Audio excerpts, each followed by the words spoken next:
Friends, welcome back.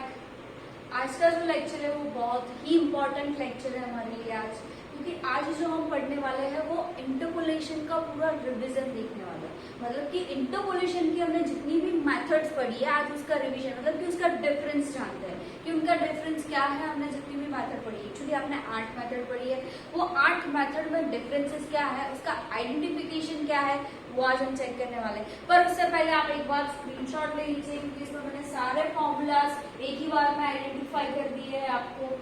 अब 8 formulas जो पढ़े हैं वो फॉर्मूलाज के बारे में वन बाय वन जानते हैं। पर उससे पहले तो इंटरपोलेशन क्या है, ये फर्स्ट लेक्चर में मैंने आपको स्पेसिफाई किया था कि इंटरपोलेशन किस चीज के लिए यूज होता है। तो इंटरपोलेशन न्यूमेरिकल मेथड में यूज होता है कि आपको कोई दो डेटा गिवन है, अगर उसके बारे में उसमें से कोई बीच का डेटा आपको निकालना है, उसके लिए आप इंटरपोलेशन का यूज कर सकते हो। मतलब कि दो वैल्यूज आपको दी गई है x और y, ये जो वेरिएबल्स है उसकी जो वैल्यूज दी गई है उसमें से अगर बीच में किसी वैल्यू आपको फाइंड करनी है किसी की, तो उसके लिए इंटरपोलेशन का यूज होता है न्यूमेरिकल मेथड से। मतलब कि इंटरपोलेशन न्यूमेरिकल मेथड से कैसे सॉल्व होता है आज उसके बारे में हम देखने वाले हैं।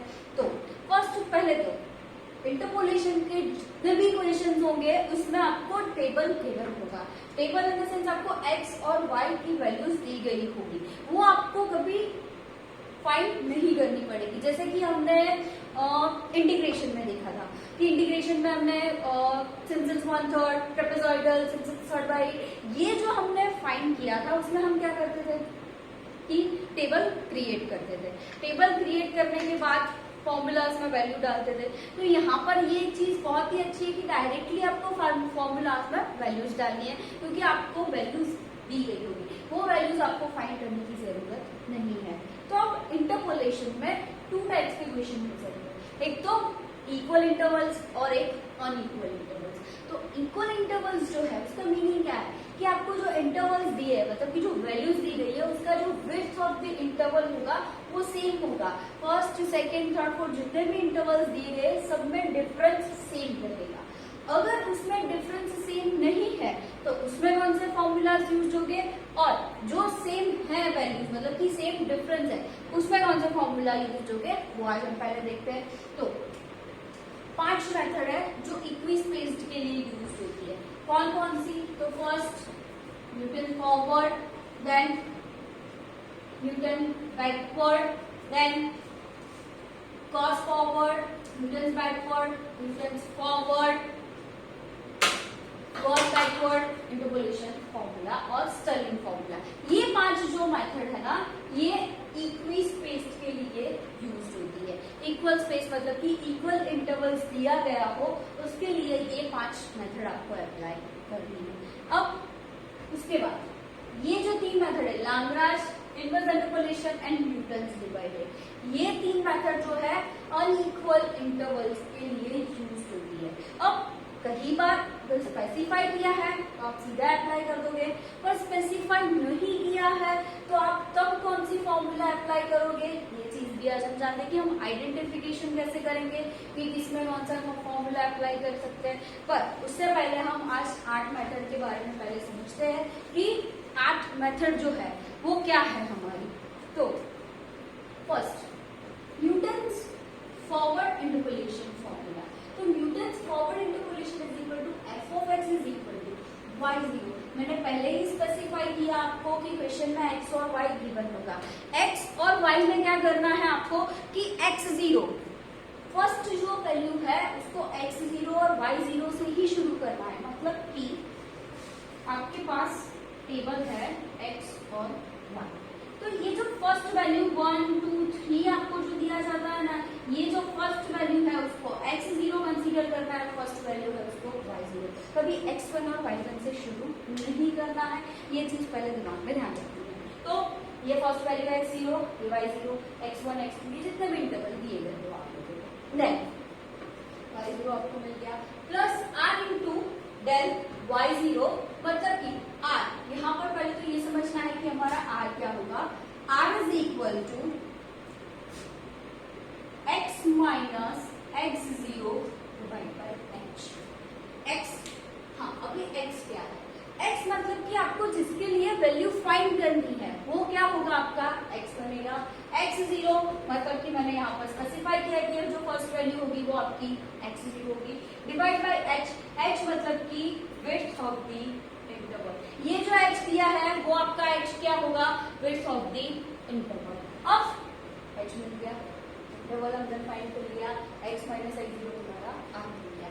अब क्या आता है, डेल बाई 0, यहाँ पर r इंटू, हम इसकी बात बाद में करते हैं, r into r minus 1, r मिल गया है, r की वैल्यू पुट कर दो, divide by 2 factorial, del square by 0, r into r minus 1, r minus 2 by 3 factorial, del cube by 0। तो फर्स्ट r से शुरू किया, r minus 1, then r minus 1, r minus 2, मतलब कि यहाँ पर आप देख रहे हो कि माइनस में जो वैल्यूज है वो बढ़ती जा रही है, मतलब कि r माइनस 1, नेक्स्ट टाइम क्या होगा, r माइनस 2 ऐड होगा, next time r minus 3, r minus 4, r minus 5, up to चलता रहेगा।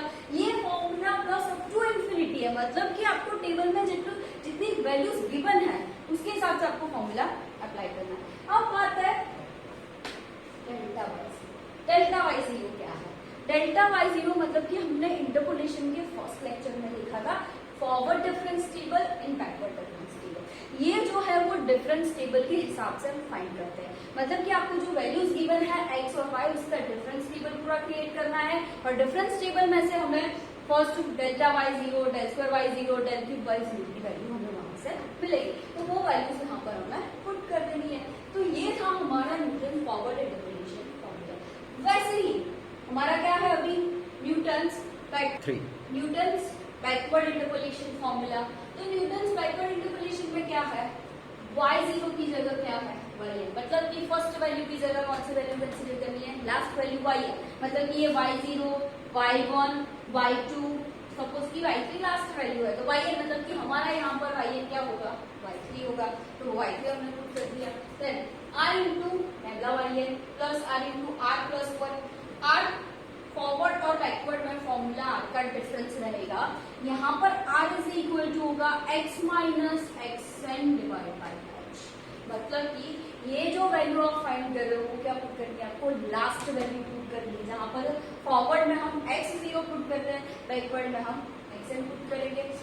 नेबला y है, नेबला स्क्वायर y है, नेबला क्यूब y है, तो उसका डिफरेंस क्या है कि डिफरेंस टेबल जो हमने फॉरवर्ड में फाइंड किया था वैसा ही हम बैकवर्ड में फाइंड करेंगे, पर फॉरवर्ड में हम ऊपर की वैल्यू कंसीडर करते थे, बैकवर्ड में हमें डायरेक्ट नीचे की वैल्यू कंसीडर करनी है, उसका कोई डिफरेंस नहीं रहेगा, डिफरेंस टेबल सेम ही रहेगा। तो ये था फॉरवर्ड और बैकवर्ड। दूसरी चीज, फॉरवर्ड में माइनस होता है, बैकवर्ड में प्लस होता है, ये थोड़ा ध्यान रखने की जरूरत है, क्योंकि इसमें मुझे भी कभी कभी कंफ्यूजन हो जाती है कि प्लस कहाँ पर है और माइनस कहाँ पर है, तो ये चीज थोड़ा अच्छे से ध्यान रखनी है कि माइनस फॉरवर्ड में यूज होगा और प्लस बैकवर्ड में यूज होगा। नेक्स्ट है कॉस फॉरवर्ड इंटरपोलेशन फॉर्मूला। अब कॉस की जो फॉर्मूलाज है वो याद रखने के लिए थोड़ा डिफिकल्ट है, पर आज मैं डिफरेंस समझाती हूँ कि आपको इजीली इसको कैसे याद रख सकते हैं। तो cos forward interpolation formula, first तो ये चीज याद रखनी है कि y0 सिर्फ कॉस न्यूटन्स बैकवर्ड में ही y आएगा, अदरवाइज सबका फर्स्ट वैल्यू y0 ही होगी, फर्स्ट स्टर्लिंग में भी देख सकते हो, मतलब कि फर्स्ट वैल्यू क्या लेनी है, y0 लेनी है। अब दूसरी चीज, न्यूटन फॉरवर्ड में क्या था, y0 del square y0 del cube y0, मतलब कि सब y0 फर्स्ट वैल्यू भी कंसीडर करनी है, न्यूटन्स बैकवर्ड में लास्ट वैल्यू भी कंसीडर करनी है। पर जब गॉस फॉरवर्ड इंटरपोलेशन फॉर्मूला है तो यहाँ पर हम जो देख रहे हैं ना, delta y0, del square y minus 1, del cube y minus 1, ये वैल्यू कैसे फाइंड करनी है, तो इस पर थोड़ा ध्यान देते हैं कि ये तो हम समझ में आ गया कि r माइनस 1, फर्स्ट क्या करना है, r को कंसीडर करना है, देन फॉरवर्ड है इसलिए माइनस से शुरू करेंगे, बैकवर्ड होता है तो प्लस से शुरू करके r माइनस 1, जब थर्ड स्टेप होगा ना तो r प्लस 1 को ऐड करना है, r प्लस 1 r माइनस 1, इसके बाद वाला जो स्टेप है उसमें r माइनस 2 ऐड करना, देन नेक्स्ट फाइंड करोगे उसमें r प्लस 2 ऐड करोगे। तो पहले तो ये डिफरेंस याद रखना है, r into r minus 1 forward है तो माइनस 1, बैकवर्ड है तो प्लस 1, r प्लस 1, अब इसमें माइनस 1 आ गया प्लस 1 ऐड करेंगे, इसमें प्लस 1 आ गया तो माइनस 1 ऐड करेंगे, देन नेक्स्ट यहाँ पर हमने प्लस से शुरू किया था, यहाँ पर हमने माइनस से शुरू किया था, तो यहाँ पर r -2 होगा। यहाँ पर हम देखेंगे तो r -2 r +1 r -1 by 3 factorial del cube by -1 r +1 r -1। Okay, यहाँ पर हमने देखा कि r +1 ये माइनस था, तो यहाँ पर -2 हमने ऐड कर दिया। तो अब हम ये जब देखते हैं तो प्लस से शुरू हो रहा है, तो यस यहाँ पर r +2 आएगा। तो ये जो फॉर्मूला है इसमें होगा r +2 r +1 r। हमने क्या किया है, +2 हो गया, ऐड कर दिया r +1 r -1 divide by 4 factorial into del raised to 4 y -2 plus. अब ये चीज हमने कंपेयर कर ली कि ये माइनस से शुरू होगा, ये प्लस से शुरू होगा। अब बात करते हैं डेल्टा की। तो डेल्टा में हम क्या करते हैं, कैसे याद करना है, तो इसमें डेल्टा जो है फर्स्ट वो दोनों 0 होंगे, देन सेकंड जो होंगे वो -1 आगे जो होगा वो क्या होगा -2 वैसे ही अगर हम बैकवर्ड में चेक करें तो बैकवर्ड में सिर्फ फर्स्ट ही 0 होगा। ये सेकंड और थर्ड क्या हो गए -1 थर्ड और फोर्थ जो हो गए वो क्या हो गए -2 जबकि यहाँ पर भी क्या आएगा -2। तो ये डिफरेंस है अभी कि डेल्टा y0 की वैल्यू कैसे याद रखनी है। फर्स्ट y0 लेना है, देन -1 2 टाइम्स, देन -2 -3 वैसे ही चलता रहेगा। r ऐड कर दिया इंटू r -1 फॉरवर्ड है तो माइनस किया, देन r +1 ऐड किया। अब सेकेंड स्टेप में हमने r -2 किया। अब इसके नेक्स्ट स्टेप होता है तो क्या होता है r +2 r +1 r -2 divide by 5 factorial del raised to 5 r -3।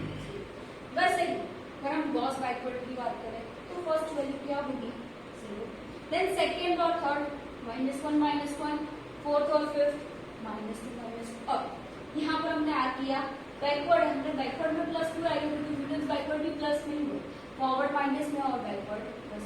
तो यहाँ पर हम कहाँ से शुरू करेंगे r +1 से शुरू किया, r +1 r 2 factorial del square by -1। वैसे ही नेक्स्ट स्टेप क्या होगा r -1 हम ऐड करेंगे। अब पॉजिटिव से मतलब चले प्लस, तो r +2 r +1 r -1 divide by 4 factorial del raised to y -2। अब इसके आगे का स्टेप क्या होगा, तो +2 ऐड कर दिया इस बार हमने, तो क्या करेंगे r -2 ऐड करेंगे। r +2 r +1 r -1 into r -2 divide by 5 factorial del raised to 5 y -3। अब ये -1 अभी हमने देखा, तो यहाँ पर तो 0 सभी जगह हम देखते हैं और यहाँ पर y है, मतलब कि फॉरवर्ड में फर्स्ट वैल्यू कंसीडर करते हैं, बैकवर्ड में लास्ट वैल्यू। तो जब गॉस फॉरवर्ड और गॉस बैकवर्ड हम जो फाइंड करने चाहते हैं तो ये डिफरेंस है कि आप इसको जो x0 कंसीडर करते हो ना उसको x0 कंसीडर नहीं करना है। क्यों, तो आपको जिसके लिए मतलब कि x आपको जो भी दिया है, सपोज कि 35 दिया है x = तो क्या करना है, आपको जो ये टेबल दिया गया है उसमें आपको चेक करना है कि 35 के नियरेस्ट वैल्यू कौन सी है। 35 के नियरेस्ट वैल्यू जो भी होगी उसको हमें क्या सपोजिशन लेना है x0। मतलब कि तो हमारा x0 और y0 चेंज हुआ तो क्या होगा, उसके ऊपर की वैल्यू क्या जाएगी माइनस में जाएगी, नीचे की वैल्यू प्लस हो जाएगी। मतलब कि सपोज इसको मैंने x0 कंसीडर किया तो इसके ऊपर की वैल्यू क्या होगी x -1 x -2 और आगे की वैल्यू क्या होगी x1।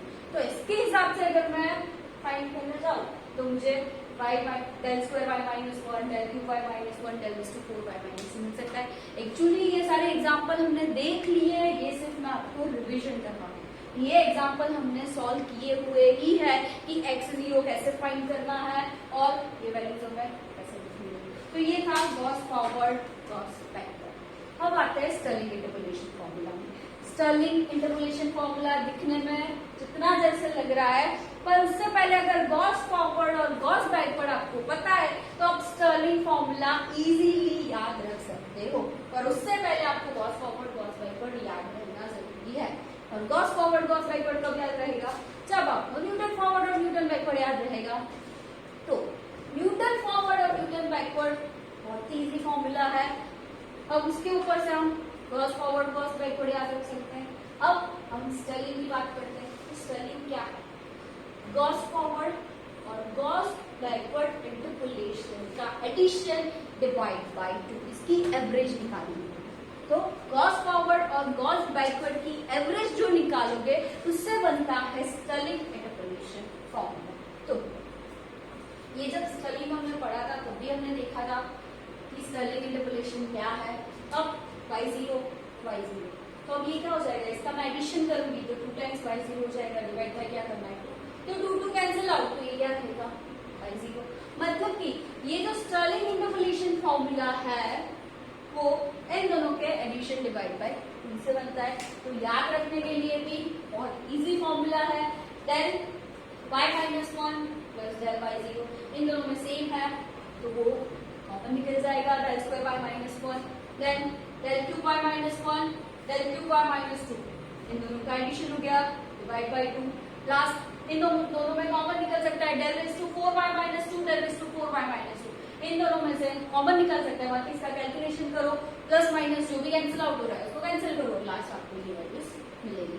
अब इसमें हमें r फाइंड करना है। इन दोनों में r डिफरेंट रहेगा, पर गॉस फॉरवर्ड गॉस बैकवर्ड में क्या है कि x0 हम डिसाइड करते हैं कि जो वैल्यू हमें फाइंड करनी है उसके नियरेस्ट वैल्यू, उसको हम x0 कंसीडर करते हैं। तो उसकी वजह से ये सब में r का जो फॉर्मूला है ना वो सेम रहेगा, x minus x0 divide by h। यहाँ पर भी सेम रहेगा, देन यहाँ पर भी r is equal to formula, इसमें कोई डिफरेंस नहीं होगा। ये जो डेल्टा वाली वैल्यूज है वो आपको फॉरवर्ड या बैकवर्ड डिफरेंस टेबल सेम ही होता है, सिर्फ वैल्यूज डिफरेंट तरीके से कंसीडर करनी होगी। फॉरवर्ड में जैसे प्लस ऊपर की वैल्यू कंसीडर करते हैं, बैकवर्ड है तो नीचे की वैल्यू कंसीडर करते हैं। वैसे ही Stirling Gauss forward Gauss backward में क्या करना पड़ता है कि x0 जो डिसाइड किया है उसके ऊपर से आपको फॉर्मूला में उसको देखना है कि कौन सी वैल्यूज आएगी। तो ये जो था, ये जो 5 मेथड थी वो इक्वल इंटरवल्स के लिए यूज होती है। अब ऐसा हो सकता है कि कभी कभी यहाँ पर x ही गिवन नहीं है, तो x गिवन नहीं होगा इसका मतलब क्या है कि आपको x गिवन नहीं है तो आपको वहां पर x को एज इट इज रखना है और क्वेश्चन को सॉल्व करना है। क्यों? क्योंकि जब मैं r फाइंड करने जाऊंगी वहां पर x की वैल्यू ही नहीं होगी, तो r हमारा x के फॉर्म में ही मिलेगा। फिर वो मैंने फॉर्मूला में पुट किया तो वो पॉलिनोमियल बन जाएगा, मतलब कि आंसर का जो फॉर्मेट होगा वो क्या मिलेगा आपको? पॉलिनोमियल मिलेगा। तो ये जो था वो क्या था? इक्वल इंटरवल्स के लिए, इक्वल इंटरवल्स के लिए हमने 5 मेथड के बारे में पढ़ा अभी। तो अब हम देखते हैं कि तो हमने देखा इक्वल इंटरवल्स के लिए, अब हम देखते हैं अनइक्वल इंटरवल्स के लिए कौन कौन सी मेथड यूज होती है। तो है Lagrange interpolation formula, most time की मेथड है। एग्जाम में इसका एग्जाम्पल हो ही सकता है, मतलब 110% लैग्रांज इंटरपोलेशन फॉर्मूला दिखता है लेंथी पर है बहुत ही इजी याद रखने के लिए। तो मैंने एग्जाम्पल में भी समझा है कि इसको कैसे याद रखना है। तो f of x is equal to, पहले क्या करना है x0 को कंसीडर करना है, मतलब कि 0 फर्स्ट वैल्यू ऑलवेज हम क्या रखते हैं x0 ही रखते हैं। तो x0 में से मतलब x0 के अलावा x में से सबको माइनस करना है। x क्या है आप देख सकते हो कि सारे क्वेश्चन मतलब हम जो सॉल्व कर रहे हैं हमारी जो फर्स्ट वैल्यू होगी, मतलब कि जिसके लिए हमें क्वेश्चन में फाइंड करना है वो हमारा क्या रहता है x। जैसे कि यहाँ पर मैंने बताया कि 35, तो 35 मतलब हमारा x हुआ कि हमें 35 के लिए वैल्यूज फाइंड करनी है। तो x में से x0 के अलावा जितनी भी वैल्यूज, मैंने आपको x लिखा है क्योंकि इंटरवल कितने भी हो सकते हैं हमारे, तो बाकी जितने भी इंटरवल है उसको माइनस करना है x0 के अलावा। तो x minus x1 x2 x3 जितनी भी वैल्यूज है डिवाइड बाय x0 में से ही ऊपर जिसको माइनस किया ना उसी को नीचे माइनस कर देना, then x0 minus x into क्या हो जाएगा हमारा y0, मतलब कि x0 y0 है तो वो हो जाएगा ये फर्स्ट प्लस सेकेंड टाइम हम 1 को, मतलब कि जितनी भी वैल्यूज है जितने भी इंटरवल्स है उतने इंटरवल्स तक हमें काउंट करना पड़ेगा। x माइनस हम सेकेंड टाइम x1 को कंसीडर करेंगे तो x माइनस x0 x 1 नहीं आएगा। x minus x two x minus x three आपको जहां पे भी है नीचे में x1 में से ही सबको माइनस करेंगे तो x1 minus x zero, x1 minus x two, क्योंकि x1 माइनस x1 जीरो हो जाएगा और 1/0 इन्फिनिटी आंसर मिल जाएगा। तो वैसा करना नहीं है, तो जिसको आप कंसीडर करके चल रहे हो उसी में से उसको माइनस करना नहीं है। Then x1 minus xn plus अब टू इंटू क्या हो जाएगा, यहाँ पर हमारा y1 आ जाएगा, मतलब कि जो सेकंड वैल्यू है x1 पहले x0 को कंसीडर किया इंटू y0, x1 को कंसीडर किया इंटू y1 और अब टू yn, मतलब जो लास्ट वैल्यू, मतलब कि टेबल में आपको जितनी भी वैल्यूज गिवन है वहां तक उतने स्टेप्स आपके आएंगे। सपोज की 4 वैल्यू है x0, x1, x2 and x3, तो यहाँ पर आपके 4 स्टेप्स होंगे। क्यों? First y0, y1, y2 and y3। वैसे ही है इनवर्स इंटरपोलेशन फॉर्मूला। तो इनवर्स इंटरपोलेशन फॉर्मूला क्या है? लाग्रांज का इनवर्स करना है, मतलब कि जहां पर भी x दिया है वहां पर क्या आ जाएगा, y minus y1, y minus y2 up to y minus y2। तो सेम चीज यहाँ पर आपको क्या कंसीडर करना है कि y जो दिया गया, हाँ डिफरेंस ये है कि क्वेश्चन में आपको किसके लिए फाइंड करना है ना उसके ऊपर डिपेंड करता है। जैसे कि मैंने यहाँ पर बताया कि x इज इक्वल टू 35, तो वहां पर आपको क्वेश्चन में दिया गया होगा कि y इज इक्वल टू 35 के लिए फाइंड करो, मतलब कि y की वैल्यू गिवन होगी x की नहीं, जिसके लिए फाइंड करना होगा वो अगर y के लिए दिया है तो ही इनवर्स इंटरपोलेशन फॉर्मूला आएगा, अदरवाइज तो लाग्रांज इंटरपोलेशन भी अप्लाई करना है। तो जब हमें y के इक्वल टू वैल्यू दी गई है, इसका मतलब हमें y की वैल्यू फाइंड करनी है, तब इनवर्स इंटरपोलेशन अप्लाई करना है। तो क्या करना है, ये y0 जो है तो पहले y0 कंसीडर करते हैं, तो y minus y1, y minus y2 पहले हमने 0 को कंसीडर किया इंटू x0, y0 में से ही ऊपर जिसको माइनस किया नीचे उसको माइनस कर देंगे, देन 1 कंसीडर करेंगे तो y minus y0, y minus y2 को स्किप कर दिया, y1 में से ही नीचे सबको माइनस कर देंगे, y1 minus y0, y1 minus y2 तो y1 minus y into x1, x0, x1 up to xn, मतलब कि टेबल में जितने भी इंटरवल्स गिवन है उतने आपके फॉर्मूलाज होंगे। और क्या करना है उसके बाद फॉर्मूलाज में वैल्यू पुट कर दो। देन लास्ट है न्यूटन्स डिवाइडेड डिफरेंस फॉर्मूला। उस टाइम की मेथड है जैसे लाग्रांज, मतलब लाग्रांज इंटरपोलेशन जितनी उस टाइम की है वैसे ही न्यूटन्स डिवाइडेड है। न्यूटन्स डिवाइडेड डिफरेंस फॉर्मूला, तो पहले तो इसके लिए डिवाइडेड डिफरेंस टेबल क्रिएट करना होता है, जो हमने लास्ट लेक्चर में देखा था कि डिफरेंस टेबल कैसे क्रिएट करते हैं उसका, कि डिवाइड बाय जैसे हमने फॉरवर्ड बैकवर्ड में किया था वैसे ही करना है, पर इसमें divide by x0 minus x1 को भी लेके चलना है। तो वो डिफरेंस टेबल, मतलब कि वो जो डिफरेंस टेबल फाइंड करते हो वो किसकी वैल्यू होती है, x0, x1, x0, x1, x2, then x0, x1, x2, x3 वो वैल्यू उसी की होती है जो डिफरेंस टेबल में फाइंड करते। उसके अलावा first y0, x minus x0 जिसके लिए फाइंड करना है, माइनस फर्स्ट वैल्यू जो टेबल में गिवन होगी x0, x minus x0, x minus x1, एक एक स्टेप बढ़ता जाएगा, पहले x minus x0 into x minus x1, x0, x minus x0 into x minus x1 into x minus x2, मतलब एक एक स्टेप बढ़ता जाएगा, मतलब कि मल्टीप्लिकेशन एक एक स्टेप का होता रहेगा, ऐड होता जाएगा वहां पर। तो up to x minus x0, x minus x1 up to x minus xn minus 1, ये जो वैल्यूज है वो आपको टेबल के ऊपर से मिल जाएगी, ये वैल्यूज आपको क्वेश्चन में गिवन होंगी। तो यहाँ पर x और y टेबल आपको गिवन है जो इंटरपोलेशन हम फाइंड करते हैं। तो अब आइडेंटिफिकेशन की कोई भी क्वेश्चन है, अगर कोई भी मेथड गिवन नहीं है तो आप कौन सी मेथड अप्लाई कर सकते हो। तो पहले तो क्वेश्चन देखना है x और y। अब वहां पर सपोज आपको x के लिए कोई वैल्यू फाइंड करनी है, सपोज कि x के लिए 35, जैसे हमने बोला था कि 35 के लिए फाइंड करनी है। अगर कुछ गिवन नहीं है तो आपको क्या करना है, आपको 35 को चेक करना है कि ये जो टेबल है उसमें 35 कहाँ आ रहा है। अगर जो सेंटर है, अगर वो सेंटर से ऊपर आ रहा है 35 की नियरेस्ट वैल्यू, क्योंकि 35 तो होगा नहीं जिसके लिए हमें फाइंड करना है, तो 35 की नियरेस्ट वैल्यू जो भी है वो अगर सेंटर से ऊपर आ रही है तो न्यूटन्स फॉरवर्ड अप्लाई कर दो या गॉस फॉरवर्ड भी अप्लाई कर सकते हो आप। पर अगर वो सेंटर से नीचे आ रही है तो न्यूटन्स बैकवर्ड या तो क्रॉस बैकवर्ड अप्लाई कर सकते हो। वो सेंटर में ही है तो आप न्यूटन फॉरवर्ड भी अप्लाई कर सकते हो, न्यूटन बैकवर्ड भी अप्लाई कर सकते हो, गॉस फॉरवर्ड भी अप्लाई कर सकते हो और गॉस बैकवर्ड भी।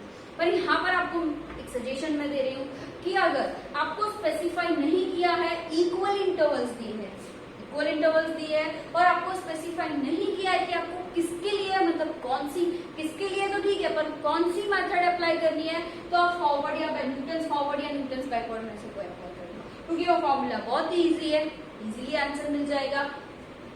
तो क्या करना है, जिसके लिए आपको वैल्यू फाइंड करनी है, चेक करना है कि अगर वो उसके नियरेस्ट वैल्यू, जैसे कि 35 है तो उसके नियरेस्ट इक्वल इंटरवल्स में अगर वो सेंटर से ऊपर है तो न्यूटन फॉरवर्ड अप्लाई कर दो, सेंटर से नीचे है तो न्यूटन बैकवर्ड अप्लाई कर दो। अगर गॉस फॉरवर्ड और गॉस बैकवर्ड में भी डायरेक्टली दिया जाए कि गॉस इंटरपोलेशन अप्लाई करो, तो वहां पर भी ये चीज होगी, फॉरवर्ड होगा कि बैकवर्ड, तो वो कैसे पता चलेगा, कोई भी वैल्यू जो हमें फाइंड करनी है वो चेक करना है कि उसके नियरेस्ट जो वैल्यू मिल रही है वो टेबल में ऊपर की साइड है, मतलब सेंटर से ऊपर है तो गॉस फॉरवर्ड कर दो, सेंटर से नीचे है तो गॉस बैकवर्ड कर दो। ये था Gauss forward Gauss backward. Stirling तो अगर स्पेसिफाई किया है तो ही स्टर्लिंग अप्लाई करना है, अदरवाइज स्टर्लिंग बहुत ही रेयर केस में पूछी जाती है। मोस्ट एनपी मेथड है Newton's forward, Newton's backward, Lagrange and Newton's divided. ये चार जो मेथड है वो मोस्ट एनपी मेथड है, क्योंकि वहां पर अगर कुछ स्पेसिफाई नहीं भी किया जाता है तो ये चारों मेथड में से कोई भी मेथड अप्लाई कर सकते हो।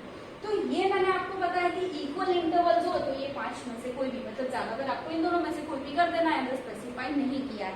अगर अनइक्वल इंटरवल्स के लिए आपको फाइंड करना है तो लैग्रांज और न्यूटन्स डिवाइडेड दोनों में से कोई भी अप्लाई कर सकते हो, पर इसी कौन सी रहेगी, लैग्रांज इंटरपोलेशन फॉर्मूला। तो अगर आपको अनइक्वल इंटरवल्स दिए हैं और आपको इंटरपोलेशन फाइंड करने के लिए बोला है तो आप सीधा लैग्रांज इंटरपोलेशन अप्लाई करेंगे, आपको क्वेश्चन इजीली सॉल्व हो जाएगा।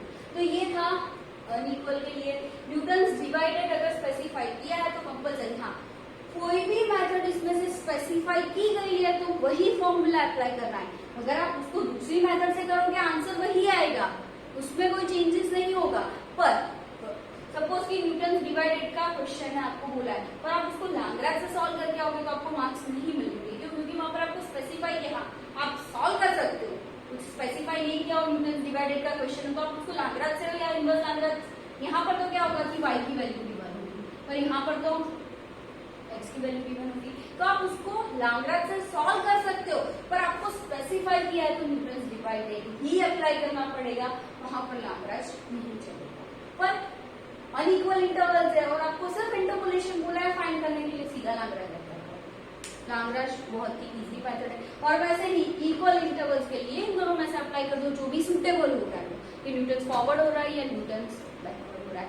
ये थी आपकी इंटरपोलेशन के 8 फॉर्मूलाज, जो डिफरेंस मैंने बताया, आइडेंटिफिकेशन भी बताया। आई होप आप लोगों को इसमें सब समझ में आया होगा। Thank you so much, have a nice day.